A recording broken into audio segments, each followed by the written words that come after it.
Hi there, I'm Anaya and today let's make a chase game in Scratch. Choose two characters, two sprites, click on choose a sprite and now you can even search your character what you want. So let's take the octopus.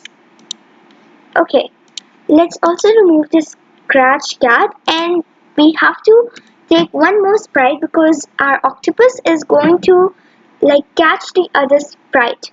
So let's take a star. Great. Now to make this game even more interactive, let's choose a backdrop. Click on choose a backdrop and now if you want a backdrop of a certain category, like let's take the underwater, click over there and you'll see some backdrops. The one you want, the desired backdrop, just click on that and there you go, your backdrop came. So we want our octopus sprite to move left and right when we press the left and right arrow keys. For that, go to events category and drag out when key pressed. Now click the drop down arrow and let's do it for the right arrow first. Now as I told you earlier, changing the X means the horizontal placement of the sprite from left to right or right to left, whatever you can say, and Y means the vertical placement, top to bottom. So if I want it to go rightwards when I press the right arrow, it means I have to change its X by 10. But why am I not taking set X2? Because when you take this block set X2, it will set the X to a certain place on the stage. So for that, take the change X, that's better option. Now we also wanted to go leftwards when we press the arrow key left.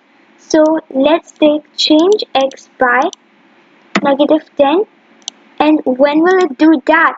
Of course, when we are going to press the left arrow key.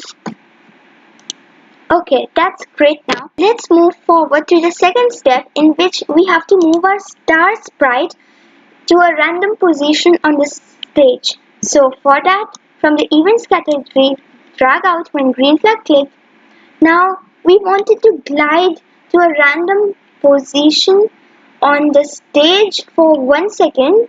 So for that, from the motion category, drag out the glide 1 seconds to random position block, put it here, but we don't want our star to go to a random position for 1 second only one time. We want it to go forever whenever we click the green flag. So from the control category, drag out the forever loop. There we go. Now we want our octopus sprite to play a sound when we click when it touches the star sprite. So click again on octopus and now drag out the when green flag clicked block. Now think, what block should we use?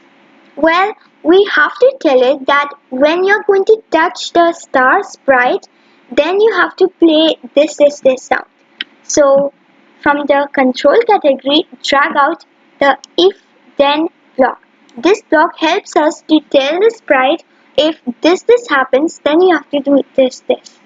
Now we can't type over here the command we want to. So for that, go to sensing category, drag out the first block touching mouse pointer, click the drop down and click on star. We also want our octopus sprite to play a sound. So go to the sounds category and drag out the sound play ocean wave until done. Let's see how the ocean wave sounds like. Okay, it was good, but I don't want this sound. I want another sound. So to change the sound, if you're thinking I have to click on the drop down arrow, then you're not correct at all because it will only give some backdrop and sprite related sounds. So if you want a specific sound, go to sounds category. Now click on choose a sound. You will come in the sounds library. Now if you want a particular sound, like I want the wand, it sounds like this. Okay, so let's take that, click on that, come back to the code tab, and now when you click the drop down arrow, you will be able to see the wand option. Wasn't that a good technique? Now let's also make a score, because in this game we are making a score as well. So go to variables category, click on make a variable and name it score. Remember you're doing it for all sprites, and then click on OK. Yeah. And at the top left corner of the stage, you will be able to see the score variable. Now we want to change the score variable when we are touching the star, when our octopus is touching the star.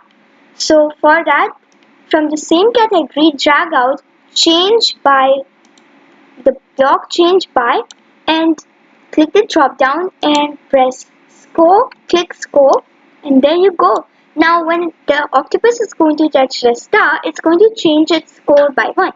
So yeah, that was just our game, and I hope you enjoyed it. So keep coding, keep scratching. Bye for now.